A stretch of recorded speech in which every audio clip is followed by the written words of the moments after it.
Indian army ਆ ਉਹਨੇ ਕਸ਼ਮੀਰ ਦੇ ਵਿੱਚ ਜਿਹੜੇ 3 ਨੌਜਵਾਨ ਸੀ ਤੇ ਉਹਨਾਂ ਨੂੰ ਚੁੱਕਿਆ ਤੇ ਚੁੱਕ ਕੇ ਉਹਨਾਂ ਦੇ ਉੱਤੇ ਜਿਹੜਾ ਅੰਨਾ ਤਸ਼ੱਦਦ ਕੀਤਾ ਆ ਤੇ ਜਿਹਦੇ ਵਿੱਚ ਉਹਨਾਂ ਤਿੰਨਾਂ ਦੀ ਮੌਤ ਹੋ ਗਈ। ਨੌਜਵਾਨ ਵੱਧ ਚੁੱਕੇ ਸੀ ਤੇ ਜਿਹੜੇ ਬਾਕੀ ਨੌਜਵਾਨ ਨੇ ਉਹਨਾਂ ਦਾ ਹਸਪਤਾਲ ਦੇ ਵਿੱਚ ਇਲਾਜ ਚੱਲ ਰਿਹਾ। ਜਿਹੜੇ ਪ੍ਰਾਈਵੇਟ ਪਾਰਟਸ ਨੇ ਉਹਨਾਂ ਦੇ ਵਿੱਚ ਜਿਹੜੀਆਂ ਮਿਰਚਾਂ ਨੇ ਉਹ ਤੱਕ ਮਤਲਬ ਪਾਈਆਂ ਗਈਆਂ। ਤਾਂ ਉਹਦੀ ਇੱਕ ਵੀਡੀਓ ਵੀ ਜਿਹੜੀ ਆ ਉਹ ਸੋਸ਼ਲ ਮੀਡੀਆ ਤੇ ਵਾਇਰਲ ਹੋਈ ਹੈ, ਜਿਹਦੇ ਨਾਲ ਲੋਕਾਂ 'ਚ ਹੋਰ ਗੁੱਸਾ ਜਿਹੜਾ ਵਧਿਆ ਆ। ਇੰਡੀਅਨ ਸਟੇਟ ਦਾ ਉਹੀ ਜਿਹੜਾ ਇੱਕ ਕੰਮ ਕਰਨ ਦਾ ਤਰੀਕਾ ਹੈ ਕਿ ਹੁਣ ਇੰਟਰਨੈਟ ਜਿਹੜਾ ਆ ਬੰਦ ਕਰਤਾ ਹੈ ਉੱਥੇ, ਤਾਂ ਕਿ ਜਿਹੜੇ ਲੋਕਾਂ ਤੱਕ ਜਿਹੜੀ ਆ ਜਾਣਕਾਰੀ ਉਹ ਨਾ ਪਹੁੰਚੇ ਜਾਂ ਲੋਕਾਂ ਤੱਕ ਜਿਹੜਾ ਲੋਕਾਂ ਦੇ ਵਿੱਚ ਗੁੱਸਾ ਨਾ ਵਧੇ। ਪਰਿਵਾਰਾਂ ਦਾ ਕਹਿਣਾ ਹੈ ਵੀ ਜਿਹੜੀ ਇਹ ਕੰਪਨਸੇਸ਼ਨ ਆਫਰ ਕੀਤੀ ਆ ਵੀ ਇਹ ਕਲੀਅਰ ਕਰਦੀ ਆ ਵੀ ਜਿਹੜਾ ਇੰਡੀਅਨ ਗਵਰਨਮੈਂਟ ਇਹ ਮੰਨ ਰਹੀ ਆ ਕਿ ਸਾਡੇ ਜਿਹੜੇ ਨੌਜਵਾਨ ਨੇ ਆਰਮੀ ਵਾਲਿਆਂ ਨੇ ਮਾਰੇ ਆ ਤੇ ਤਾਂ ਹੀ ਉਹ ਸਾਨੂੰ ਇਹ ਸੈਟਲਮੈਂਟ ਕਰਨ ਲਈ ਸਾਨੂੰ ਕੰਪਨਸੇਸ਼ਨ ਦੇ ਰਹੇ ਆ। ਪਰ ਉਹ ਕਹਿੰਦੇ ਕਿ ਅਸੀਂ ਸੈਟਲਮੈਂਟ ਨਹੀਂ, ਅਸੀਂ ਜਸਟਿਸ ਚਾਹੁੰਦੇ ਆ। ਇਸੇ ਤਰੀਕੇ ਦੇ ਨਾਲ ਜਿਹੜੇ ਕੁਛ ਹੈਗੇ ਸੀ ਨੌਜਵਾਨ ਉਹਨਾਂ ਨੂੰ ਕਤਲ ਕਰਤਾ ਸੀ ਆਰਮੀ ਵਾਲਿਆਂ ਨੇ ਜੀ। ਤੇ ਉਸ ਮਾਮਲੇ ਦੇ ਵਿੱਚ ਇਨਵੈਸਟੀਗੇਸ਼ਨ ਹੋਈ ਸੀ ਤੇ ਇਨਵੈਸਟੀਗੇਸ਼ਨ ਦੇ ਵਿੱਚ ਜਿਹੜਾ ਇੱਕ ਹਾਇਰ ਅਫੀਸ਼ੀਅਲ ਆ ਉਹ ਦੋਸ਼ੀ ਵੀ ਪਾਇਆ ਗਿਆ ਸੀ, ਉਹਨੂੰ ਲਾਈਫ ਇੰਪ੍ਰੀਜ਼ਨਮੈਂਟ ਤੱਕ ਹੋਈ ਸੀ। ਪਰ ਪਿਛਲੇ ਸਾਲ ਹੀ ਜਿਹੜੀ ਇੰਡੀਅਨ ਸਿਸਟਮ ਨੇ ਉਹਦੀ ਜਿਹੜੀ ਲਾਈਫ ਇੰਪ੍ਰੀਜ਼ਨਮੈਂਟ ਸੀ ਉਹਨੂੰ ਖਤਮ ਕਰਤਾ।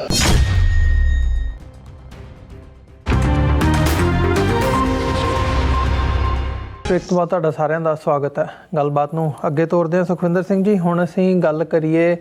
ਕਸ਼ਮੀਰ ਦੀ। ਕਸ਼ਮੀਰ ਦੇ ਵਿੱਚ ਇੱਕ ਘਟਨਾ ਵਾਪਰੀ ਹੈ ਜਿੱਥੇ ਪਹਿਲਾਂ ਤੇ ਜਿਹੜੀਆਂ ਇੰਡੀਅਨ ਆਰਮਡ ਫੋਰਸਿਸ ਨੇ ਉਹਨਾਂ ਦੇ ਉੱਤੇ ਅਟੈਕ ਹੁੰਦਾ ਤੇ ਜਿਹੜੇ 4 ਕਰਮੀ ਹੈਗੇ ਆ ਉਹਨਾਂ ਦੀ ਮੌਤ ਹੋ ਜਾਂਦੀ ਹੈ ਤੇ ਉਹਨੂੰ ਨਿਸ਼ਾਨਾ ਬਣਾ ਕੇ ਜਾਂ ਉਸ ਦੀ ਆੜ ਦੇ ਵਿੱਚ 3 ਜਿਹੜੇ ਹੈਗੇ ਆ ਆਮ ਕਸ਼ਮੀਰੀ ਉਹਨਾਂ ਨੂੰ ਚੁੱਕ ਲਿਆ ਜਾਂਦਾ ਹੈ। ਤੇ ਹੁਣ ਮਤਲਬ ਐਲੀਗੇਸ਼ਨ ਇਹ ਲੱਗ ਰਹੇ ਆ ਭਾਰਤੀ ਫੌਜ ਦੇ ਉੱਤੇ ਕਿ ਉਹਨਾਂ ਨੇ ਉਹਨਾਂ 3 ਨੂੰ ਮਾਰ ਦਿੱਤਾ ਆ। ਜਿਹੜੇ ਆਮ ਸਿਵਿਲੀਅਨ ਸੀ ਤੇ ਉਹਨਾਂ ਨੂੰ ਮਿਲੀਟੈਂਟ ਕਹਿ ਕੇ ਖ਼ਤਮ ਕਰ ਦਿੱਤਾ ਗਿਆ ਆ, ਟਾਰਚਰ ਕਰਕੇ ਮਾਰਿਆ ਗਿਆ। ਉਹਦੀਆਂ ਡਿਟੇਲਸ ਵੀ ਮੀਡੀਆ ਦੇ ਵਿੱਚ ਆ ਰਹੀਆਂ ਨੇ। ਪੁੰਛ ਡਿਸਟ੍ਰਿਕਟ ਦੀ ਇਹ ਘਟਨਾ ਹੈਗੀ ਆ। ਬਿਫੋਰ ਅਸੀਂ ਥੋੜ੍ਹਾ ਜਿਹਾ ਇਹਨੂੰ ਇਹ ਨੈਰੇਟਿਵ ਦੇ ਪੱਖ ਤੋਂ ਜਾਂ ਕਿਸ ਹਿਸਾਬ ਨਾਲ ਉੱਥੇ ਕੀ ਕੰਡੀਸ਼ਨ ਚੱਲ ਰਹੀ ਹੈ ਉਹਦੇ ਵੱਲ ਜਾਈਏ, ਥੋੜ੍ਹਾ ਜਿਹਾ ਪਹਿਲਾਂ ਇਹਦੀਆਂ ਡਿਟੇਲਸ ਡਿਸਕਸ ਕਰ ਲਈਏ ਵੀ ਐਗਜ਼ੈਕਟਲੀ ਜੋ ਮੀਡੀਆ ਦੇ ਵਿੱਚ ਆਇਆ ਉਹ ਹੈ ਕੀ ਤੇ ਇਹਦੇ ਵਿੱਚ ਭਾਰਤੀ ਫੌਜ ਜਿਹੜੀ ਕਿ ਇਸ ਵਕਤ ਬਦਨਾਮ ਹੈ ਇਹਨਾਂ ਕੰਮਾਂ ਦੇ ਲਈ ਕਸ਼ਮੀਰ ਤੇ ਹੋਰ ਨਾਰਥ ਈਸਟ ਦੀਆਂ ਸਟੇਟਾਂ ਦੇ ਵਿੱਚ ਜਿੱਥੇ armed forces special power act ਲਾਇਆ ਜਾਂਦਾ ਤੇ ਫਿਰ ਉਹਦੇ 'ਤੇ ਕਿਵੇਂ ਐਕਸਟਰਾ ਜੁਡੀਸ਼ੀਅਲ ਕਿਲਿੰਗਸ ਤੋਂ ਲੈ ਕੇ ਹੋਰ ਕੁਕਰਮ ਕਰਨ ਦਾ ਥਾਂ ਬਣਦਾ ਤੇ ਉਹਦੇ ਲਈ ਜਿਹੜਾ ਭਾਰਤੀ ਫੌਜ ਹੈ ਉਹਨੂੰ ਜ਼ਿੰਮੇਵਾਰ ਠਹਿਰਾਇਆ ਜਾਂਦਾ। ਬਿਲਕੁਲ ਅਮਰਵੀਰ ਸਿੰਘ ਜੀ, ਇਹ ਜਿਹੜੀ ਘਟਨਾ ਆ ਬੜੀ ਦੇਖੋ ਵੈਸੇ ਤਾਂ ਕਸ਼ਮੀਰ ਦੇ ਵਿੱਚ ਕੋਈ ਨਵੀਂ ਗੱਲ ਨਹੀਂ, ਪਰ ਹੁਣ ਅਸੀਂ ਦੇਖੀਏ ਵੀ ਅੱਜ ਸਾਰੀ ਦੁਨੀਆ ਦੇ ਵਿੱਚ ਖਾਸ ਤੌਰ ਤੇ ਜਿਹੜੀ ਮੈਂ ਨਿਊਜ਼ ਦੇਖੀ ਆ ਜਾਂ ਡਿਟੇਲ 'ਚ ਪੜ੍ਹੀ ਆ ਉਹ ਅਲ ਜਜ਼ੀਰਾ ਦੀ ਨਿਊਜ਼ ਪੜ੍ਹੀ ਆ ਜੀ। ਤੇ ਹਰ ਥਾਂ ਦੇ ਉੱਤੇ ਜ਼ਿਕਰ ਆ ਕਿ ਜਿਹੜੀ ਇੰਡੀਅਨ ਆਰਮੀ ਆ ਉਹਨੇ ਕਸ਼ਮੀਰ ਦੇ ਵਿੱਚ ਜਿਹੜੇ 3 ਨੌਜਵਾਨ ਸੀ ਤੇ ਉਹਨਾਂ ਨੂੰ ਚੁੱਕਿਆ ਤੇ ਚੁੱਕ ਕੇ ਉਹਨਾਂ ਦੇ ਉੱਤੇ ਜਿਹੜਾ ਅੰਨਾ ਤਸ਼ੱਦਦ ਕੀਤਾ ਆ ਤੇ ਜਿਹਦੇ ਵਿੱਚ ਉਹਨਾਂ ਤਿੰਨਾਂ ਦੀ ਮੌਤ ਹੋ ਗਈ। ਨੌਜਵਾਨ ਵੱਧ ਚੁੱਕੇ ਸੀ ਤੇ ਜਿਹੜੇ ਬਾਕੀ ਨੌਜਵਾਨ ਨੇ ਉਹਨਾਂ ਦਾ ਹਸਪਤਾਲ ਦੇ ਵਿੱਚ ਇਲਾਜ ਚੱਲ ਰਿਹਾ। ਤੇ ਤਸ਼ੱਦਦ ਜਿਹੜਾ ਉਹ ਇਸ ਪੱਧਰ ਤੱਕ ਸੀ ਕਿ ਜਿਵੇਂ ਪੰਜਾਬ ਦੇ ਵਿੱਚ ਵੀ ਇਹ ਕਰਦੇ ਰਹੇ ਆ, ਸਾਰਾ ਇੱਕੋ ਤਰ੍ਹਾਂ ਦਾ ਇਹਨਾਂ ਦਾ ਕੰਮ ਕਰਨ ਦਾ ਤੌਰ ਤਰੀਕਾ ਆ। ਸਾਰੀ ਸਟੇਟ ਦੀ ਜਿਹੜੀ ਇਹ ਜ਼ਾਲਮ ਸਿਕਿਉਰਿਟੀ ਸਾਰਾ ਸਟਰਕਚਰ ਆ ਉਹਦਾ, ਤੇ ਜਿਹੜੇ ਪ੍ਰਾਈਵੇਟ ਪਾਰਟਸ ਨੇ ਉਹਨਾਂ ਦੇ ਵਿੱਚ ਜਿਹੜੀਆਂ ਮਿਰਚਾਂ ਨੇ ਉਹ ਤੱਕ ਮਤਲਬ ਪਾਈਆਂ ਗਈਆਂ। ਤੇ 3 ਜਿਹੜੇ ਹੈਗੇ ਸੀ ਨੌਜਵਾਨ ਜਿਨ੍ਹਾਂ ਦੇ ਵਿੱਚ ਇੱਕ 22 ਸਾਲਾਂ ਦਾ ਸੀ ਮੁਹੰਮਦ ਸ਼ੌਕਤ ਤੇ ਸਫੀਰ ਹੁਸੈਨ ਸੀ 45 ਸਾਲ ਦਾ ਤੇ ਸ਼ਬੀਰ ਅਹਿਮਦ 32 ਸਾਲ ਦਾ। ਇਹਨਾਂ ਤਿੰਨਾਂ ਦੀ ਮੌਤ ਹੋ ਗਈ ਆ। ਇਹ ਤੋਪਾ ਪੀਰ ਪਿੰਡ ਆ ਪੁੰਛ ਜ਼ਿਲ੍ਹੇ ਦੇ ਵਿੱਚ, ਜਿਹਦੇ ਕਿ ਨਾਲ ਕੇ ਸੰਬੰਧਿਤ ਸੀ ਤੇ ਗੁੱਜਰ ਭਾਈਚਾਰਾ ਹੈ ਜਿਹੜਾ ਜੰਮੂ ਦਾ, ਇਹ ਉਹਨਾਂ ਦੇ ਮੁੰਡੇ ਸੀ। ਹਾਲਾਂਕਿ ਗੁੱਜਰਾਂ ਬਾਰੇ, ਜੰਮੂ ਦੇ ਗੁੱਜਰਾਂ ਬਾਰੇ ਜ਼ਰੂਰ ਸੀ ਕਿ ਉਹ ਜਿਹੜੀ ਕਸ਼ਮੀਰ ਦੀ ਜਿਹੜੀ ਇਹ ਮੂਵਮੈਂਟ ਆ ਉਹਦੇ ਵਿੱਚ ਉਨੇ ਜ਼ਿਆਦਾ ਐਕਟਿਵਲੀ ਪਾਰਟੀਸਪੇਟ ਨਹੀਂ ਕਰਦੇ ਸੀ ਜਿਹੜੀ ਸਾਰੀ ਕਸ਼ਮੀਰ ਦੀ ਮੂਵਮੈਂਟ ਚੱਲ ਰਹੀ ਸੀ। ਪਰ ਹੁਣ ਪਿਛਲੇ ਕੁਝ ਸਮੇਂ ਤੋਂ ਦੇਖਣ 'ਚ ਆਇਆ ਕਿ ਜਿਹੜਾ ਗੁੱਜਰਾਂ ਦਾ ਇਲਾਕਾ ਆ ਆਹ ਸਾਰਾ ਪੁੰਛ ਜ਼ਿਲ੍ਹੇ ਵਾਲਾ, ਇਹਦੇ ਵਿੱਚ ਜਿਹੜੀ ਕਸ਼ਮੀਰ ਦੀ ਮੂਵਮੈਂਟ ਆ ਜਾਂ ਵੱਧ ਜਿਹੜੇ ਐਨਕਾਊਂਟਰਸ ਨੇ ਉਹ ਵੱਧ ਦੇਖਣ ਨੂੰ ਮਿਲੇ ਆ ਇੰਡੀਅਨ ਸਿਕਿਉਰਿਟੀ ਫੋਰਸਿਸ ਦੇ ਨਾਲ ਸ਼੍ਰੀਨਗਰ ਦੇ ਇਲਾਕੇ ਦੀ ਬਜਾਏ ਜਾਂ ਜਿਹੜਾ ਨੌਰਦਰਨ ਕਸ਼ਮੀਰ ਆ ਉਹਦੀ ਬਜਾਏ। ਤੇ ਹੁਣ ਜਿਹੜੀ ਇਹ ਸਾਰੀ ਘਟਨਾ ਹੋਈ ਆ ਇਹਦੇ ਵਿੱਚ ਇੰਡੀਅਨ ਜਿਹੜੀ ਗਵਰਨਮੈਂਟ ਆ ਉਹਨਾਂ ਨੇ ਇਹ ਗੱਲ ਕਹੀ ਆ ਕਿ ਅਸੀਂ ਇਹਦੀ ਜਾਂਚ ਕਰ ਰਹੇ ਆ ਤੇ ਕੰਪਨਸੇਸ਼ਨ ਵੀ ਜਿਹੜਾ ਆ ਉਹ ਆਫਰ ਕੀਤਾ ਆ ਪਰਿਵਾਰਾਂ ਨੂੰ, ਜਿਹੜੇ ਇਹ 3 ਨੌਜਵਾਨ ਮਰੇ ਆ। ਤੇ ਪਰਿਵਾਰਾਂ ਦਾ ਕਹਿਣਾ ਹੈ ਵੀ ਜਿਹੜੀ ਇਹ ਕੰਪਨਸੇਸ਼ਨ ਆਫਰ ਕੀਤੀ ਆ ਵੀ ਇਹ ਕਲੀਅਰ ਕਰਦੀ ਆ ਵੀ ਜਿਹੜਾ ਇੰਡੀਅਨ ਗਵਰਨਮੈਂਟ ਇਹ ਮੰਨ ਰਹੀ ਆ ਕਿ ਸਾਡੇ ਜਿਹੜੇ ਨੌਜਵਾਨ ਨੇ ਆਰਮੀ ਵਾਲਿਆਂ ਨੇ ਮਾਰੇ ਆ ਤੇ ਤਾਂ ਹੀ ਉਹ ਸਾਨੂੰ ਇਹ ਸੈਟਲਮੈਂਟ ਕਰਨ ਲਈ ਸਾਨੂੰ ਕੰਪਨਸੇਸ਼ਨ ਦੇ ਰਹੇ ਆ। ਪਰ ਉਹ ਕਹਿੰਦੇ ਕਿ ਅਸੀਂ ਸੈਟਲਮੈਂਟ ਨਹੀਂ, ਅਸੀਂ ਜਸਟਿਸ ਚਾਹੁੰਦੇ ਆ ਜੀ। ਤਾਂ ਕਸ਼ਮੀਰ ਦੇ ਵਿੱਚ ਜਿਹੜਾ ਆ ਵੀ ਅਫਸਪਾ ਵਰਗੇ ਜਿਹੜੇ ਕਾਨੂੰਨ ਨੇ ਇਹ ਜਾਂ ਹੁਣ ਬਹੁਤ ਮਤਲਬ ਜਿਹੜੀਆਂ ਤਾਕਤਾਂ ਨੇ ਉਹ ਸਿਕਿਉਰਿਟੀ ਫੋਰਸਿਸ ਨੂੰ ਦਿੱਤੀਆਂ ਹੋਈਆਂ ਨੇ, ਜਿਹਦੇ ਵਿੱਚ ਕੋਈ ਅਕਾਊਂਟੇਬਿਲਿਟੀ ਨਹੀਂ ਆ। ਤੇ ਇਹ ਕੋਈ ਪਹਿਲੀ ਵਾਰ ਨਹੀਂ, ਏਦਾਂ ਹਜ਼ਾਰਾਂ ਹੀ ਜਿਹੜੇ ਨੌਜਵਾਨ ਨੇ ਕਸ਼ਮੀਰ ਦੇ ਉਹ ਚੁੱਕ ਕੇ ਤੇ ਇੰਡੀਅਨ ਸਿਕਿਉਰਿਟੀ ਫੋਰਸਿਸ ਨੇ ਉਹ ਮਾਰਤੇ ਆ। ਜਿਵੇਂ ਪੰਜਾਬ ਦੇ ਵਿੱਚ ਹਜ਼ਾਰਾਂ ਨੌਜਵਾਨ ਇੰਡੀਅਨ ਸਿਕਿਉਰਿਟੀ ਫੋਰਸਿਸ ਨੇ ਖਪਾਤੇ ਸੀ। ਤੇ ਹੁਣ ਜਿਹੜਾ ਇਹ ਨਵਾਂ ਮਾਮਲਾ, ਇਹਦੇ ਵਿੱਚ ਜਿਹੜੀ ਇਹ ਵੀ ਦੇਖਣ ਚ ਆਇਆ ਕਿ ਜਿਹੜੀਆਂ ਕਸ਼ਮੀਰ ਦੀਆਂ ਪੋਲੀਟੀਕਲ ਪਾਰਟੀਆਂ ਨੇ ਉਹਨਾਂ ਨੇ ਪ੍ਰੋਟੈਸਟ ਵੀ ਕੀਤੇ ਆ ਤੇ ਜਿਹੜੇ PDP ਦੇ ਮਹਿਬੂਬਾ ਮੁਫਤੀ ਨੇ ਉਹ ਇਸ ਪਿੰਡ ਦੇ ਵਿੱਚ ਆ ਰਹੇ ਸੀ, ਪਰ ਉਹਨਾਂ ਨੂੰ ਘਰ ਦੇ ਵਿੱਚ ਹੀ ਨਜ਼ਰਬੰਦ ਕਰ ਦਿੱਤਾ ਗਿਆ। ਤੇ ਕਸ਼ਮੀਰ ਇਸ ਟਾਈਮ ਸਿੱਧਾ ਇੰਡੀਅਨ ਸਰਕਾਰ ਦੇ ਓਕੂਪੇਸ਼ਨ ਦੇ ਵਿੱਚ ਤਾਂ ਹੈਗਾ ਹੀ ਆ, ਪਰ ਉੱਥੇ ਕੋਈ ਲੋਕਲ ਗਵਰਨਮੈਂਟ ਵੀ ਨਹੀਂ ਹੈਗੀ ਤੇ ਸਿੱਧਾ ਉਹ ਗਵਰਨਰ ਰਾਜ ਆ ਲਗਾਤਾਰ ਚੱਲ ਰਿਹਾ ਉੱਥੇ। ਜਦੋਂ ਤੋਂ ਆਰਟੀਕਲ ਜਿਹੜਾ ਕਸ਼ਮੀਰ ਦੀ ਵੱਧ ਅਧਿਕਾਰਾਂ ਦਾ ਸੀ ਉਹ ਖਤਮ ਕੀਤਾ ਗਿਆ ਜੀ। ਤੇ ਇਹ ਸਾਰੇ ਮਾਮਲੇ ਦੇ ਵਿੱਚ ਹੁਣ ਜਿਹੜੇ ਪਰਿਵਾਰ ਨੇ ਉਹ ਹੁਣ ਜਸਟਿਸ ਦੀ ਮੰਗ ਕਰ ਰਹੇ ਆ। ਪਰ ਜਸਟਿਸ ਬਾਰੇ ਮਤਲਬ ਇੱਕ ਛੋਟੀ ਜਿਹੀ ਉਦਾਹਰਨ ਆ ਵੀ 2020 ਦੀ ਗੱਲ ਆ ਸ਼ਾਇਦ, ਉਹਦੇ ਵਿੱਚ ਉੱਥੇ ਇਸੇ ਤਰੀਕੇ ਦੇ ਨਾਲ ਜਿਹੜੇ ਕੁਛ ਹੈਗੇ ਸੀ ਨੌਜਵਾਨ ਉਹਨਾਂ ਨੂੰ ਕਤਲ ਕਰਤਾ ਸੀ ਆਰਮੀ ਵਾਲਿਆਂ ਨੇ ਜੀ। ਤੇ ਉਸ ਮਾਮਲੇ ਦੇ ਵਿੱਚ ਇਨਵੈਸਟੀਗੇਸ਼ਨ ਹੋਈ ਸੀ ਤੇ ਇਨਵੈਸਟੀਗੇਸ਼ਨ ਦੇ ਵਿੱਚ ਜਿਹੜਾ ਇੱਕ ਹਾਇਰ ਅਫੀਸ਼ੀਅਲ ਆ ਉਹ ਦੋਸ਼ੀ ਵੀ ਪਾਇਆ ਗਿਆ ਸੀ, ਉਹਨੂੰ ਲਾਈਫ ਇੰਪ੍ਰੀਜ਼ਨਮੈਂਟ ਤੱਕ ਹੋਈ ਸੀ। ਪਰ ਪਿਛਲੇ ਸਾਲ ਹੀ ਜਿਹੜੀ ਇੰਡੀਅਨ ਸਿਸਟਮ ਨੇ ਉਹਦੀ ਜਿਹੜੀ ਲਾਈਫ ਇੰਪ੍ਰੀਜ਼ਨਮੈਂਟ ਸੀ ਉਹਨੂੰ ਖਤਮ ਕਰਤਾ ਤੇ ਉਹਨੂੰ ਬਰੀ ਕਰਤਾ। ਤੇ ਉਹ ਮਤਲਬ ਇਸ ਤਰ੍ਹਾਂ ਦੀ ਜਿਹੜੀ ਇੰਪਿਊਨਿਟੀ ਆ ਉੱਥੇ ਮਤਲਬ ਇੰਡੀਅਨ ਸਿਕਿਉਰਿਟੀ ਫੋਰਸਿਸ ਨੂੰ ਦਿੱਤੀ ਹੋਈ ਆ ਲੋਕਾਂ ਨੂੰ ਕੁੱਟਣ ਦੀ, ਮਾਰਨ ਦੀ। ਤੇ ਇਹ ਜਿਹੜਾ ਸਿਸਟਮ ਆ ਕਸ਼ਮੀਰ ਦੇ ਵਿੱਚ ਲਗਾਤਾਰ ਚੱਲ ਰਿਹਾ ਤੇ ਜਿਹੜੀ ਇਹ ਹੁਣ ਨਵੀਂ ਘਟਨਾ ਆਈ ਆ ਇਹ ਤੋਂ ਬਾਅਦ ਲੋਕਾਂ ਦੇ ਵਿੱਚ ਬਹੁਤ ਗੁੱਸਾ ਆ, ਕਿਉਂਕਿ ਕਿਹਾ ਜਾ ਰਿਹਾ ਕਿ ਜਿਹੜੀ ਉਹ ਵੀਡੀਓ ਆ ਜਦੋਂ ਉਹਨਾਂ ਦੇ ਪ੍ਰਾਈਵੇਟ ਪਾਰਟਸ ਦੇ ਵਿੱਚ ਚਿੱਲੀ ਪਾਊਡਰ ਪਾ ਰਹੇ ਆ ਆਰਮੀ ਵਾਲੇ, ਤਾਂ ਉਹਦੀ ਇੱਕ ਵੀਡੀਓ ਵੀ ਜਿਹੜੀ ਆ ਉਹ ਸੋਸ਼ਲ ਮੀਡੀਆ ਤੇ ਵਾਇਰਲ ਹੋਈ ਆ, ਜਿਹਦੇ ਨਾਲ ਲੋਕਾਂ 'ਚ ਹੋਰ ਗੁੱਸਾ ਜਿਹੜਾ ਵਧਿਆ ਆ। ਪਰ ਇੰਡੀਅਨ ਸਟੇਟ ਦਾ ਉਹੀ ਜਿਹੜਾ ਇੱਕ ਕੰਮ ਕਰਨ ਦਾ ਤਰੀਕਾ ਹੈ ਕਿ ਹੁਣ ਇੰਟਰਨੈਟ ਜਿਹੜਾ ਆ ਬੰਦ ਕਰਤਾ ਹੈ ਉੱਥੇ, ਤਾਂ ਕਿ ਜਿਹੜੇ ਲੋਕਾਂ ਤੱਕ ਜਿਹੜੀ ਆ ਜਾਣਕਾਰੀ ਉਹ ਨਾ ਪਹੁੰਚੇ ਜਾਂ ਲੋਕਾਂ ਤੱਕ ਜਿਹੜਾ ਲੋਕਾਂ ਦੇ ਵਿੱਚ ਗੁੱਸਾ ਨਾ ਵਧੇ। ਤੇ ਹੁਣ ਇੰਟਰਨੈਟ ਬੰਦ ਕਰਤਾ ਹੈ ਤੇ ਉਹ ਸਾਰੇ ਇਸ ਗੱਲ ਦੇ ਉੱਤੇ ਪਰਦਾ ਪਾਉਣ ਦੀ ਕੋਸ਼ਿਸ਼ ਕਰ ਰਹੇ ਆ, ਪਰ ਇੰਟਰਨੈਸ਼ਨਲ ਮੀਡੀਆ ਦੇ ਵਿੱਚ ਇਹ ਖਬਰ ਜਿਹੜੀ ਆ ਵੱਡੇ ਪੱਧਰ ਤੇ ਪ੍ਰਕਾਸ਼ਿਤ ਹੋ ਚੁੱਕੀ ਹੈ ਜੀ। ਸੁਖਵਿੰਦਰ ਸਿੰਘ ਜੀ, ਇੱਥੇ ਥੋੜ੍ਹਾ ਜਿਹਾ ਸਮਝਣ ਵਾਲੀ ਗੱਲ ਵੀ ਹੈ, ਜਿਵੇਂ ਤੁਸੀਂ ਜਸਟਿਸ ਦੀ ਗੱਲ ਕੀਤੀ ਹੈ ਕਿ ਇਸ ਕਿਸਮ ਦੀਆਂ ਜਿਹੜੀਆਂ ਘਟਨਾਵਾਂ ਨੇ ਉਹ ਜਿੱਥੇ ਜਿੱਥੇ ਵੀ ਅਫਸਪਾ ਲੱਗਦਾ ਉੱਥੇ ਆਮ ਹੈਗੀਆਂ ਨੇ, ਜਾਂ ਫੌਜ ਵੱਲੋਂ, ਭਾਰਤੀ ਫੌਜ ਵੱਲੋਂ ਇਸ ਕਿਸਮ ਦੀਆਂ ਵਧੀਕੀਆਂ ਜਿਹੜੀਆਂ ਨੇ ਉਹ ਕੀਤੀਆਂ ਜਾਂਦੀਆਂ ਨੇ। ਤੇ ਜਦੋਂ ਉਹ ਕੇਸ ਬਾਹਰ ਆ ਜਾਵੇ, ਗੱਲ ਫੈਲ ਜਾਵੇ, ਕੋਈ ਉਹਦਾ ਸਬੂਤ ਲੱਭ ਪਵੇ ਤੇ ਉਸ ਕੇਸ ਨੂੰ ਫਿਰ ਰਫਾ ਦਫਾ ਕਰਨ ਦੀ ਜਿਹੜੀ ਕੋਸ਼ਿਸ਼ ਹੈ ਉਹ ਕੀਤੀ ਜਾਂਦੀ ਹੈ, ਜਿਹੜੀ ਕਿ ਇਸ ਮਾਮਲੇ ਦੇ ਵਿੱਚ ਹੁਣ ਮੀਡੀਆ ਦੇ ਵਿੱਚ ਜੋ ਖਬਰਾਂ ਆਈਆਂ ਨੇ ਉਹ ਚੀਜ਼ ਨਜ਼ਰ ਆ ਰਹੀ ਹੈ। ਤੇ ਅਕਾਊਂਟੇਬਿਲਿਟੀ ਠਹਿਰਾਈ ਵੀ ਜਾਵੇ, ਤੁਸੀਂ ਆਲਰੇਡੀ ਐਗਜ਼ਾਮਪਲ ਦੇ ਕੇ ਦੱਸਿਆ ਕਿ ਫਿਰ ਉਸ ਦੇ ਉੱਤੇ ਮਿੱਟੀ ਪਾ ਦਿੱਤੀ ਜਾਂਦੀ ਹੈ ਜਾਂ ਉਹਨੂੰ ਕੁਝ ਸਾਲਾਂ ਬਾਅਦ, ਕੁਝ ਸਮੇਂ ਬਾਅਦ ਉਸ ਗੱਲ ਨੂੰ ਸਾਰੀ ਨੂੰ ਰਿਵਰਸ ਕਰ ਦਿੱਤਾ ਜਾਂਦਾ ਆ। ਸੋ ਇੱਥੇ ਮਤਲਬ ਕਸ਼ਮੀਰ ਦੀ ਸਿਚੁਏਸ਼ਨ ਇੱਕ ਯੂਨੀਕ ਕਿਸਮ ਦੀ ਸਿਚੁਏਸ਼ਨ ਬਣ ਜਾਂਦੀ ਹੈ। ਸਾਡੇ ਲਈ ਵੀ ਮਤਲਬ ਉਹ ਦੇਖਣ ਦੀ ਜਾਂ ਸਮਝਣ ਦੀ ਲੋੜ ਹੈ ਕਿ ਜਦੋਂ ਅਸੀਂ ਭਾਰਤ ਦੇ ਸਿਸਟਮ ਦੇ ਵਿਦਨ ਰਹਿੰਦਿਆਂ ਹੋਇਆਂ ਅਸੀਂ ਇਹ ਕੋਸ਼ਿਸ਼ ਕਰਦੇ ਹਾਂ ਕਿ ਸਾਨੂੰ ਇੱਥੋਂ ਜਸਟਿਸ ਲੱਭ ਸਕਦਾ, ਜਸਟਿਸ ਮਿਲ ਸਕਦਾ, ਤੇ ਉਹ ਅਸੀਂ ਆਸ ਕਿਸ ਕਿਸਮ ਦੀ ਰੱਖਦੇ ਹਾਂ ਤੇ ਕਿੰਨਾ ਕੋਲੋਂ ਰੱਖਦੇ ਹਾਂ, ਕਿੰਨਾ ਇੰਸਟੀਚਿਊਟਸ ਕੋਲੋਂ ਰੱਖਦੇ ਹਾਂ। ਗੱਲ CBI ਦੀ ਹੁੰਦੀ ਸੀ ਕਿ CBI ਇੱਕ ਅਦਾਰਾ, ਜੇ ਉਹਦੇ ਕੋਲੋਂ ਜਾਂਚ ਕਰਾਈ ਜਾਵੇ ਤੇ ਸੱਚ ਸਾਹਮਣੇ ਆ ਜਾਊਗਾ। ਅਦਾਲਤਾਂ ਤੱਕ ਜਾਣ ਦੀ ਜਾਂ ਸੁਪਰੀਮ ਕੋਰਟ ਤੱਕ ਦੀ ਗੱਲ ਹੁੰਦੀ ਹੈ। ਸੋ ਹੁਣ ਮਤਲਬ ਕਸ਼ਮੀਰ ਦੇ ਸਾਰੇ ਇਸ਼ੂ ਦੇ ਉੱਤੇ ਧਾਰਾ 370 ਨੂੰ ਹਟਾਉਣ ਦੇ ਮਾਮਲੇ ਦੇ ਉੱਤੇ ਸੁਪਰੀਮ ਕੋਰਟ ਨੇ ਜਿਹੜਾ ਫੈਸਲਾ ਦਿੱਤਾ ਆ ਉਹਦੇ ਤੇ ਹੀ ਮਤਲਬ ਸਿੱਧਾ ਜਿਹੜਾ ਕੁਐਸਚਨ ਮਾਰਕ ਹੈ ਉਹ ਲੱਗ ਰਿਹਾ। ਸੋ ਇਸ ਸਾਰੇ ਸਿਸਟਮ ਨੂੰ ਸਮਝਦਿਆਂ ਹੋਇਆਂ ਕੀ ਸਮਝਿਆ ਜਾਵੇ ਵੀ ਜਿਹੜੀ ਜਸਟਿਸ ਦੀ ਗੱਲ ਹੈ ਉਹ ਭਾਰਤ ਦੇ ਸਿਸਟਮ ਦੇ ਵਿੱਚ ਹੋ ਹੀ ਨਹੀਂ ਸਕਦੀ, ਕੀਤੀ ਹੀ ਨਹੀਂ ਜਾ ਸਕਦੀ। ਜੇ ਤੁਸੀਂ ਕਰਦੇ ਵੀ ਹੋ ਮਤਲਬ ਤੁਸੀਂ ਇਹ ਸਮਝਿਆ ਜਾ ਰਿਹਾ ਹੈ ਕਿਤੇ ਨਾ ਕਿਤੇ ਵੀ ਤੁਸੀਂ ਅੱਖਾਂ ਬੰਦ ਕੀਤੀਆਂ ਹੋਈਆਂ ਨੇ ਜੇ ਤੁਹਾਨੂੰ ਇਹ ਗੱਲਾਂ ਨਜ਼ਰ ਨਹੀਂ ਆ ਰਹੀਆਂ। ਬਿਲਕੁਲ ਅਮਰਵੀਰ ਸਿੰਘ ਜੀ, ਇਹ ਦੇਖੋ, ਇਹ ਤਾਂ ਹੁਣ 1947 ਤੋਂ ਬਾਅਦ ਹੁਣ ਤੱਕ ਫੈਕਚੁਅਲੀ ਪ੍ਰੂਵ ਹੋ ਚੁੱਕਿਆ ਵੀ ਇੰਡੀਆ ਜਿਹੜਾ ਆ ਉਹਦੇ ਵਿੱਚ ਜਿਹੜਾ ਕਾਨੂੰਨ ਆ ਉਹ ਵੱਖੋ-ਵੱਖ ਤਰੀਕੇ ਦਾ ਵੱਖੋ-ਵੱਖ ਲੋਕਾਂ ਤੇ ਲਾਗੂ ਹੁੰਦਾ ਆ। ਇੱਕ ਲੋਕ ਉਹ ਨੇ, ਜੇ ਆਪਾਂ ਕਹੀਏ ਵੀ ਜਿਹੜੇ ਹਿੰਦੂ ਨੇ ਜੀ, ਕਿਉਂਕਿ ਇੰਡੀਆ ਪੂਰੀ ਤਰ੍ਹਾਂ ਦੇ ਨਾਲ as a Hindu state behave ਕਰ ਰਿਹਾ ਹੈ, ਤੇ ਉਹਨਾਂ ਦੇ ਲਈ ਜਿਹੜਾ ਕੌਂਸਟੀਟਿਊਸ਼ਨ ਆ ਉਹਦੇ ਵਿੱਚ ਜੱਜ ਜਦੋਂ ਫੈਸਲਾ ਕਰਦੇ ਆ ਜਾਂ ਇੱਥੋਂ ਦੀਆਂ ਇਨਵੈਸਟੀਗੇਸ਼ਨ ਏਜੰਸੀਜ਼ ਜਾਂਚ ਕਰਦੀਆਂ ਆ ਤਾਂ ਉਹਨੂੰ ਆਧਾਰ ਬਣਾ ਕੇ ਕੀਤੀ ਜਾਂਦੀ ਆ ਕਿ ਫਿਰ ਇੱਕ ਫੇਅਰ ਟਰਾਇਲ ਦੇਣ ਦੀ ਕੋਸ਼ਿਸ਼ ਕੀਤੀ ਜਾਂਦੀ ਆ। ਤਾਂ ਉਹਨਾਂ ਮਾਮਲਿਆਂ ਦੇ ਵਿੱਚ ਕਿਤੇ ਹੁੰਦਾ ਕਿ ਚਲੋ ਕੋਈ ਵੱਧ ਰਸੂਖਦਾਰ ਆ, ਤਾਂ ਕਿਉਂਕਿ ਭੁੱਖਮਰੀ ਦੇ ਸ਼ਿਕਾਰ ਲੋਕ ਨੇ ਉੱਥੋਂ ਦੀ ਅਫਸਰਸ਼ਾਹੀ ਸਾਰੇ ਲੋਕ, ਤੇ ਉਹ ਪੈਸਾ ਵੀ ਜਿਹੜਾ ਆ ਉਹ ਖਾਂਦੇ ਨੇ, ਕਰਪਸ਼ਨ ਮਤਲਬ ਅੱਤ ਦਰਜੇ ਦੀ ਆ। ਤਾਂ ਉਸ ਮਾਮਲੇ ਦੇ ਵਿੱਚ ਪਰ ਜੇ ਕਰਪਸ਼ਨ ਨੂੰ ਪਾਸੇ ਰੱਖਿਆ ਜਾਵੇ ਤਾਂ ਇਹ ਹੁੰਦਾ ਕਿ ਚਲੋ ਜੇ ਬੰਦਾ ਹਿੰਦੂ ਹੀ ਆ ਫਿਰ ਉਹ ਫੇਅਰ ਟਰਾਇਲ ਦੀ ਗੱਲ ਹੁੰਦੀ ਆ, ਹਨਾ।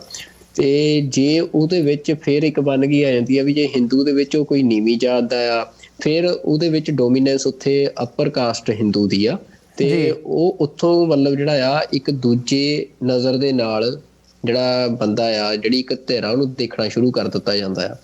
ਫਿਰ ਜੇ ਉਹ ਬੰਦਾ ਮਾਈਨੋਰਿਟੀ ਤੋਂ ਆ ਫਿਰ ਉਹਨੂੰ ਬਿਲਕੁਲ ਇੱਕ ਅਲੱਗ ਨਜ਼ਰ ਨਾਲ ਦੇਖਦਾ ਹੈ ਸਿਸਟਮ, ਤੇ ਉਹ ਇਨਵੈਸਟੀਗੇਸ਼ਨ ਜਿਹੜੀ ਆ ਉਹਦੇ ਵਿੱਚ ਫੇਅਰ ਟਰਾਇਲ ਦੀ ਕੋਈ ਗੁੰਜਾਇਸ਼ ਹੀ ਨਹੀਂ ਰਹਿ ਜਾਂਦੀ। ਤੇ ਉਹ ਤੋਂ ਬਾਅਦ ਆ ਜਾਂਦਾ ਵੀ ਜੇ ਉਹ ਮਾਈਨੋਰਿਟੀ ਵੀ ਆ ਜਾਂ ਕੋਈ ਇੱਕ ਡਿਫਰੈਂਟ ਐਥਨਿਕ ਆਈਡੈਂਟਿਟੀ ਦਾ ਆ ਤੇ ਉਹ ਆਪਣੇ ਲੋਕਾਂ ਦੇ ਪੋਲੀਟੀਕਲ ਰਾਈਟਸ ਲਈ ਲੜ ਰਿਹਾ ਆ, ਫਿਰ ਤਾਂ ਉਹਨੂੰ ਮਤਲਬ ਐਜ਼ ਅ ਸਿਟੀਜ਼ਨ ਟਰੀਟ ਹੀ ਨਹੀਂ ਕਰਦਾ ਇੰਡੀਅਨ ਸਿਸਟਮ। ਫਿਰ ਉਹਨੂੰ ਇੰਡੀਅਨ ਸਿਸਟਮ ਜਿਹੜਾ ਆ ਉਹ ਇੱਕ ਬਾਗੀ ਵਾਂਗ ਹੀ ਟਰੀਟ ਕਰਦਾ ਆ ਜਾਂ ਆਪਣੇ ਦੁਸ਼ਮਣ ਵਾਂਗ ਹੀ ਟਰੀਟ ਕਰਦਾ ਆ। ਤੇ ਉਹ ਦੁਸ਼ਮਣ ਵਾਂਗ ਟਰੀਟ ਕਰਦੇ ਆ ਵੀ ਉਹ ਮਤਲਬ ਜਿਹੜੇ ਕੋਈ ਦੁਸ਼ਮਣ ਜਾਂ ਅਸੀਂ ਕਹੀਏ ਵੀ ਬਾਗੀ ਨੂੰ ਟਰੀਟ ਕਰਨ ਦੇ ਵੀ ਕੁਛ ਅਸੂਲ ਹੁੰਦੇ ਆ, ਤੇ ਇਹ ਬੇਅਸੂਲੀ ਸਟੇਟ ਆ, ਇਹਨਾਂ ਦਾ ਫਿਰ ਕੋਈ ਅਸੂਲ ਨਹੀਂ। ਤਾਂ ਉਹਦੇ ਵਿੱਚ ਜਿਹੜੀ ਮੈਂ ਤੁਹਾਨੂੰ ਉਦਾਹਰਨ ਦਿੱਤੀ ਆ ਵੀ ਉਹ ਕਸ਼ਮੀਰ ਦੀ ਇੱਕ ਉਦਾਹਰਨ ਆ। ਤਾਂ ਪੰਜਾਬ ਦੇ ਵਿੱਚ ਤਾਂ ਅਸੀਂ ਦੇਖ ਰਹੇ ਹਾਂ ਵੀ ਸਾਡੇ ਬੰਦੀ ਸਿੰਘ ਜਿਹੜੇ ਆ 28 ਸਾਲਾਂ ਤੋਂ ਜੇਲ੍ਹਾਂ 'ਚ, ਤੇ ਜਿਨ੍ਹਾਂ ਨੇ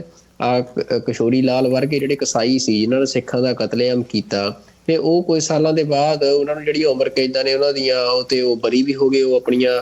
ਮਾਫੀਆਂ ਲੈ ਕੇ ਜੀ, ਜਾਂ ਕਹੀਏ ਅਸੀਂ ਮਾਫੀ ਮੰਗੀ ਵੀ ਨਾ, ਵੀ ਵੈਸੇ ਹੀ ਬਸ ਮਤਲਬ ਉਹਨਾਂ ਨੂੰ ਕਹਿ ਤਾ ਤੁਹਾਡੀ ਸੈਂਟੈਂਸ ਪੂਰੀ ਹੋ ਗਈ। ਤੇ ਸਿੱਖਾਂ ਦੇ ਮਾਮਲੇ ਦੇ ਵਿੱਚ ਜਿਹੜਾ ਆ ਕਈਆਂ ਦੇ ਵਿੱਚ ਤਾਂ ਮਤਲਬ ਅੱਜ ਤੱਕ ਚਾਰਜ ਸ਼ੀਟਾਂ ਵੀ ਜਿਹੜੀਆਂ ਆ ਉਹ ਫਾਈਲ ਨਹੀਂ ਹੁੰਦੀਆਂ ਲੰਮਾ ਸਮਾਂ, ਤੇ ਉਹ ਸਾਰੇ ਸਾਡੇ ਬੰਦੀ ਸਿੰਘ ਜੇਲ੍ਹਾਂ 'ਚ ਨੇ। ਤੇ ਕਸ਼ਮੀਰ ਵਾਲੇ ਮਾਮਲੇ 'ਚ ਹੁਣ ਮੈਂ ਤੁਹਾਨੂੰ ਉਦਾਹਰਨ ਜਿਹੜੀ ਦਿੱਤੀ ਆ ਵੀ ਆਹ ਤਾਂ ਨਵਾਂ ਕੇਸ ਆ ਵੀ ਜਿਹੜਾ 2020 ਵਾਲਾ ਕੇਸ ਸੀ ਜਿਹਦੇ ਵਿੱਚ 3 ਨੌਜਵਾਨ ਰਜੌਰੀ ਦੇ ਵਿੱਚ ਇਸੇ ਤਰੀਕੇ ਦੇ ਨਾਲ ਉਹ ਮਾਰੇ ਸੀ, ਤੇ ਉਹਨਾਂ ਨੂੰ ਐਲਾਨ ਕੀਤਾ ਸੀ ਜੀ ਇਹ ਖਾੜਕੂ ਨੇ, ਮਿਲੀਟੈਂਟ ਨੇ ਜੀ। ਤੇ ਉਹ ਤੋਂ ਬਾਅਦ ਇਸ ਗੱਲ ਸਾਹਮਣੇ ਆਈ ਵੀ ਉਹ ਤਾਂ ਵਿਚਾਰੇ ਗੁੱਜਰ ਸੀ ਉੱਥੋਂ ਦੇ ਰਜੌਰੀ ਦੇ, ਤੇ ਜਿਹੜੇ ਲੱਕੜ ਵੱਢਣ ਨੌਰਥ ਕਸ਼ਮੀਰ ਵੱਲ ਨੂੰ ਜਾ ਰਹੇ ਸੀ, ਤੇ ਉਹ ਜੰਗਲ ਦੇ ਵਿੱਚ ਰਸਤੇ ਦੇ ਵਿੱਚ ਜਾਂਦੇ ਜਿਹੜੇ ਆਰਮੀ ਵਾਲਿਆਂ ਨੇ ਮਾਰਤੇ। ਵੀ ਮੁਕਾਬਲਾ ਕਿਸੇ ਹੋਰ ਨਾਲ ਹੋਇਆ, ਬੰਦੇ ਮਤਲਬ ਇਹਨਾਂ ਦੇ ਮੁਕਾਬਲੇ ਦੇ ਵਿੱਚ ਖਾੜਕੂਆਂ ਨੇ ਮਾਰੇ ਹੁੰਦੇ ਆ, ਤੇ ਖਾੜਕੂ ਇਹਨਾਂ ਦੇ ਹੱਥ ਨਹੀਂ ਆਉਂਦੇ, ਤੇ ਇਹ ਆਮ ਜਿਹੜੇ ਨੌਜਵਾਨ ਆ ਉਹਨਾਂ ਦੇ ਉੱਤੇ ਫਿਰ ਬੰਦਾ ਹੁੰਦਾ ਵੀ ਉਹ ਮਤਲਬ ਇਹ ਸ਼ੋਅ ਕਰਨਾ ਹੀ ਦੇਖੋ ਅਸੀਂ ਮਾਰੇ ਆ ਹਨਾ ਬੰਦੇ ਜੀ। ਤੇ ਉਹਦੇ ਵਿੱਚ ਉਹ 3 ਨੌਜਵਾਨ ਮਾਰੇ, ਤੇ ਉਹ ਤੋਂ ਬਾਅਦ ਜਿਹੜੀ ਸਾਰੀ ਇਨਵੈਸਟੀਗੇਸ਼ਨ ਹੋਈ, ਜਦੋਂ ਮੀਡੀਆ ਦੇ ਵਿੱਚ ਆ ਗਿਆ ਕਿ ਉਹ ਆਮ ਨੌਜਵਾਨ ਸੀ, ਸਾਰੇ ਫੈਕਟ ਆ ਗਏ ਸਾਹਮਣੇ, ਫਿਰ ਇਹਨਾਂ ਨੂੰ ਇਨਵੈਸਟੀਗੇਸ਼ਨ ਕਰਨੀ ਪਈ। ਤੇ ਇਨਵੈਸਟੀਗੇਸ਼ਨ ਕਰਦੇ ਆ ਉਹ ਸਾਹਮਣੇ ਆਇਆ ਵੀ ਜਿਹੜਾ ਜ਼ਿੰਮੇਵਾਰ ਅਫਸਰ ਸੀ ਉਹਨੂੰ ਮੈਂ ਮਤਲਬ ਤੁਹਾਨੂੰ ਦੱਸਦਾ ਵੀ ਉਮਰ ਕੈਦ ਦੀ ਸਜ਼ਾ ਹੋਈ, ਲਾਈਫ ਇੰਪ੍ਰਿਜ਼ਨਮੈਂਟ ਹੋਈ। ਤੇ ਉਹ ਤੋਂ ਬਾਅਦ ਜਿਹੜਾ ਮਿਲਟਰੀ ਟ੍ਰਿਬਿਊਨਲ ਹੁੰਦਾ ਆ ਤੇ ਉਹਨਾਂ ਉਹਦੀ ਜਿਹੜੀ ਆਫਿਸਰ ਦੀ ਸੈਂਟੈਂਸ ਆ, ਕਿਉਂਕਿ ਜਿਹੜਾ ਆਫਿਸਰ ਆ ਇਹਨਾਂ ਦਾ ਇੰਡੀਅਨ ਆਰਮੀ ਦਾ, ਉਹਨੂੰ ਆਮ ਕੋਰਟ ਦੇ ਵਿੱਚ ਨਹੀਂ ਟਰਾਇਲ ਕਰਦੇ ਆ, ਉਹਦਾ ਮਿਲਟਰੀ ਕੋਰਟ ਦੇ ਵਿੱਚ ਹੀ ਹੁੰਦਾ। ਜਿਹੜਾ ਮਿਲਟਰੀ ਟ੍ਰਿਬਿਊਨਲ ਆ ਬਾਅਦ ਚੋਂ ਉਹਨਾਂ ਨੇ ਉਹਦਾ ਸਸਪੈਂਡ ਕਰਤੀ ਹੈ ਜਿਹੜੀ ਲਾਈਫ ਇੰਪ੍ਰਿਜ਼ਨਮੈਂਟ, ਮੈਨੂੰ ਲੱਗਦਾ ਸਾਲ ਬਾਅਦ ਲਗਭਗ। ਤੇ ਉਹ ਮਤਲਬ ਬੰਦਾ ਹੁਣ ਠੀਕ ਆ, ਮਤਲਬ ਮੌਜਾਂ ਕਰਦਾ ਆ ਬਾਹਰ। ਤੇ ਜੇ ਹੁਣ ਤੁਸੀਂ ਇਹੀ ਗੱਲ ਕਰੋ ਵੀ ਇੱਥੇ ਪ੍ਰੋਫੈਸਰ ਭੁੱਲਰ ਵਾਲਾ ਮਾਮਲਾ ਸੀ ਹਨਾ, ਵੀ ਉਹਦੇ ਵਿੱਚ ਇਹ ਪ੍ਰੂਫ ਵੀ ਨਾ ਸੀ ਹੋ ਰਿਹਾ ਵੀ ਪ੍ਰੋਫੈਸਰ ਭੁੱਲਰ ਦੋਸ਼ੀ ਆ, ਤਾਂ ਵੀ ਜਿਹੜਾ ਆ ਸਿਰਫ ਇਹ ਗੱਲ ਦੇ ਉੱਤੇ ਫਾਂਸੀ ਦੀਆਂ ਸਜ਼ਾਵਾਂ, ਇੱਥੇ ਚਾਹੇ ਅਫਜ਼ਲ ਗੁਰੂ ਵਾਲਾ ਮਾਮਲਾ ਸੀ ਵੀ ਜੀ ਜਿਹੜੀਆਂ ਦੇਸ਼ ਦੀਆਂ ਭਾਵਨਾਵਾਂ ਆ ਉਹਨਾਂ ਨੂੰ ਮੁੱਖ ਰੱਖਦੇ ਜਿਹੜਾ ਆ ਵੀ ਤੁਸੀਂ ਮਾਈਨੋਰਟੀ ਦੇ ਬੰਦਿਆਂ ਨੂੰ ਫਾਂਸੀ ਦੀਆਂ ਸਜ਼ਾਵਾਂ ਦੇ ਦਿੰਦੇ ਹੋ। ਤੇ ਜਿਹੜੀ ਜਸਟਿਸ ਦੀ ਗੱਲ ਆ ਉਹ ਮਤਲਬ ਕਲੀਅਰ ਆ ਵੀ ਇੱਥੇ ਕਈ ਤਰ੍ਹਾਂ ਦਾ ਜਿਹੜਾ ਆ ਜਸਟਿਸ ਸਿਸਟਮ ਆ, ਉਹ ਵੱਖੋ ਵੱਖ ਕੈਟੇਗਰੀਜ਼ ਦੇ ਲੋਕਾਂ ਵਾਸਤੇ ਵੱਖੋ ਵੱਖਰਾ, ਕੋਈ ਇੱਕ ਕਾਨੂੰਨ ਨਹੀਂ ਆ ਉਸ ਮੁਲਕ ਦੇ ਵਿੱਚ। ਤੇ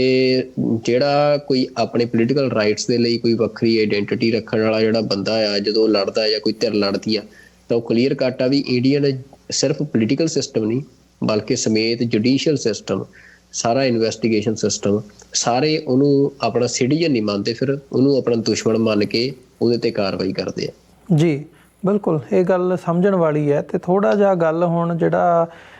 ਮੋਦੀ ਸਰਕਾਰ ਦਾ ਨੈਰੇਟਿਵ ਹੈ ਉਹਦੀ ਵੀ ਕਰੀਏ, ਕਿਉਂਕਿ 2014 ਦੇ ਵਿੱਚ ਜਦੋਂ ਮੋਦੀ ਸਰਕਾਰ ਆਉਂਦੀ ਹੈ, ਸੱਤਾ ਸੰਭਾਲਦੀ ਹੈ ਭਾਰਤ ਦੀ, ਇਹਨਾਂ ਨੇ ਉਦੋਂ ਤੋਂ ਲੈ ਕੇ ਕੁਝ ਅਹਿਮ ਜਿਹੜੇ ਫੈਸਲੇ ਨੇ ਉਹ ਲਏ ਨੇ, ਜੋ ਇਹਨਾਂ ਨੇ ਇਹ ਕਹਿ ਲਿਆ ਜਾਵੇ ਵੀ ਜਿਹੜਾ ਸਾਰਾ ਸਟੇਟ ਦਾ ਸਟਰਕਚਰ ਹੈ ਉਹਨੂੰ ਹਿੰਦੂਤਵੀ ਪੁੱਠ ਚਾੜਨ ਦੇ ਲਈ ਉਹ ਕੀਤਾ ਆ। ਤਾਂ ਉਹਦੇ ਵਿੱਚ ਧਾਰਾ 370 ਹਟਾ ਕੇ ਉਹਨੂੰ ਕੰਪਲੀਟਲੀ ਮੇਨ ਸਟ੍ਰੀਮ ਇੰਡੀਆ ਦਾ ਪਾਰਟ ਬਣਾਉਣਾ, ਸਟੇਟਹੁੱਡ ਜੰਮੂ ਕਸ਼ਮੀਰ ਦੀ ਖਤਮ ਕਰਕੇ 2 ਹਿੱਸਿਆਂ ਦੇ ਵਿੱਚ ਵੰਡ ਕੇ ਯੂਨੀਅਨ ਟੈਰੀਟਰੀਜ਼ ਬਣਾ ਕੇ ਉਹ ਸਾਰਾ ਪਾਰਟ ਉਹਦੇ ਵਿੱਚ ਆਉਂਦਾ ਆ। ਤੇ ਇਹਦੇ ਜਵਾਬ ਦੇ ਵਿੱਚ ਜਾਂ ਇਹਦੇ ਡਿਫੈਂਸ ਦੇ ਵਿੱਚ ਸਟੇਟ ਦਾ ਜਿਹੜਾ ਨੈਰੇਟਿਵ ਹੈ ਮੋਦੀ ਸਰਕਾਰ ਦਾ, ਉਹ ਹਮੇਸ਼ਾ ਇਹ ਰਿਹਾ ਕਿ ਜੀ ਅਸੀਂ ਇਸ ਪਾਰਟ ਨੂੰ ਜਿਹੜਾ ਕਿ ਵੱਖਰਾ ਰੱਖਿਆ ਗਿਆ ਸੀ ਜੰਮੂ ਕਸ਼ਮੀਰ ਨੂੰ, ਉਹਨੂੰ ਅਸੀਂ ਭਾਰਤ ਦਾ ਹਿੱਸਾ ਬਣਾ ਲਿਆ ਆ। ਇਹਦੇ ਨਾਲ ਅਸੀਂ ਟੈਰਰਿਜ਼ਮ 'ਤੇ ਵੀ ਕੰਟਰੋਲ ਹੋਊਗਾ। ਇਹ ਸਟੇਟ ਦਾ ਨੈਰੇਟਿਵ ਹੈ। ਉਹ ਟੈਰਰਿਜ਼ਮ ਦੀ ਗੱਲ ਕਰਦੇ ਆ ਜਾਂ ਵਾਧੂ ਜਿਹੜੀਆਂ ਉੱਥੇ ਵਧੀਕੀਆਂ ਹੁੰਦੀਆਂ ਨੇ ਉਹਨਾਂ ਦੀ ਗੱਲ ਕਰਦੇ ਆ, ਜਦ ਕਿ ਜਿਹੜਾ ਡਾਟਾ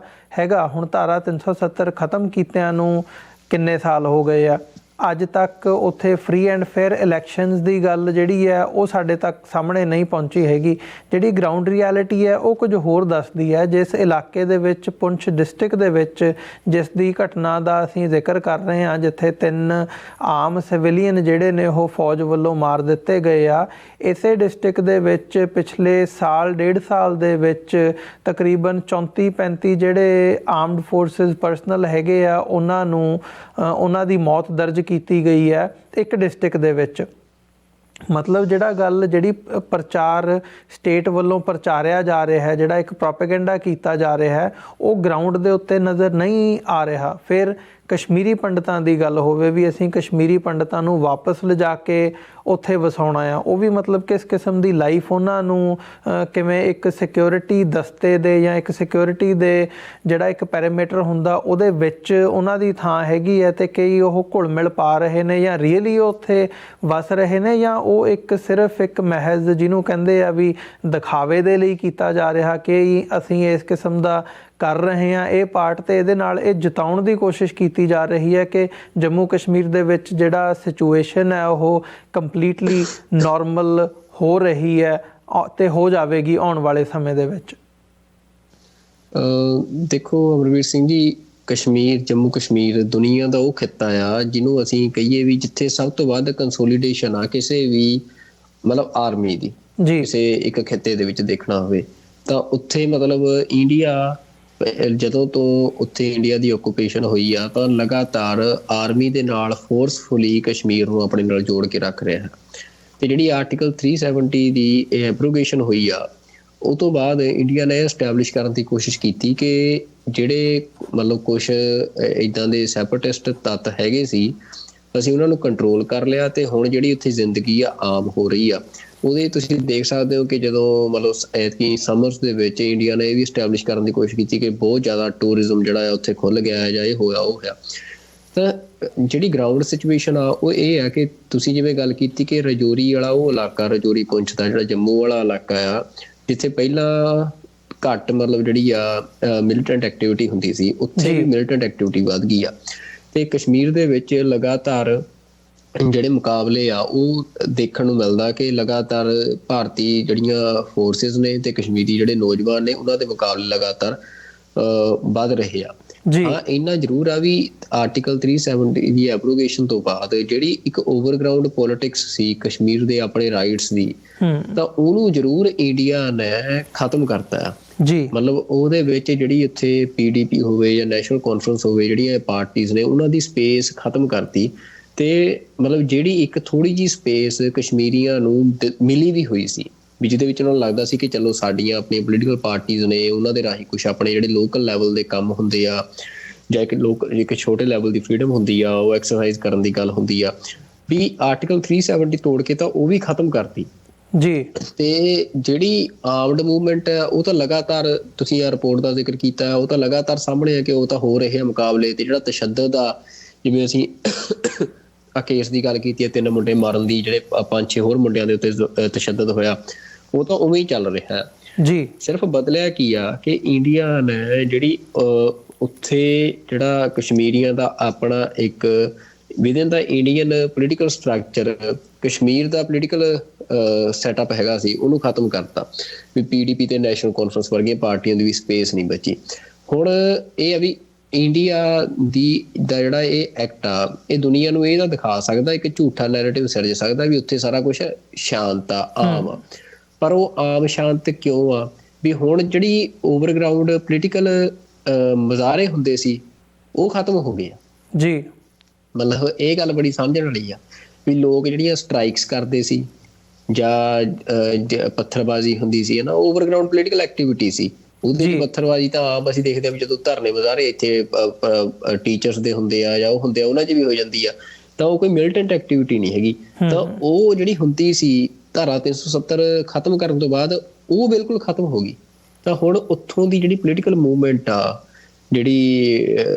ਅਸੀਂ ਕਹਿ ਸਕਦੇ ਹਾਂ ਕਿ ਰਿਜ਼ੈਂਟਮੈਂਟ ਦੀ ਆ, ਜਿਹੜੀ ਇੰਡੀਆ ਦੇ ਜ਼ੁਲਮਾਂ ਦੇ ਖਿਲਾਫ ਜਿਹੜੀ ਪੋਲੀਟੀਕਲ ਮੂਵਮੈਂਟ ਆ ਉੱਥੋਂ ਦੀ ਉਹਦੀ ਜਿਹੜੀ ਐਕਟੀਵਿਟੀ ਦਾ ਸਰੂਪ ਆ ਉਹ ਸਿਰਫ ਹੁਣ ਮਿਲੀਟੈਂਟ ਰਹਿ ਗਿਆ ਜੀ, ਜਿਹਦੇ ਨਾਲ ਜਿਹੜੀ ਮਿਲੀਟੈਂਸੀ ਆ ਉਹ ਮਜ਼ਬੂਤ ਹੋਈ ਆ।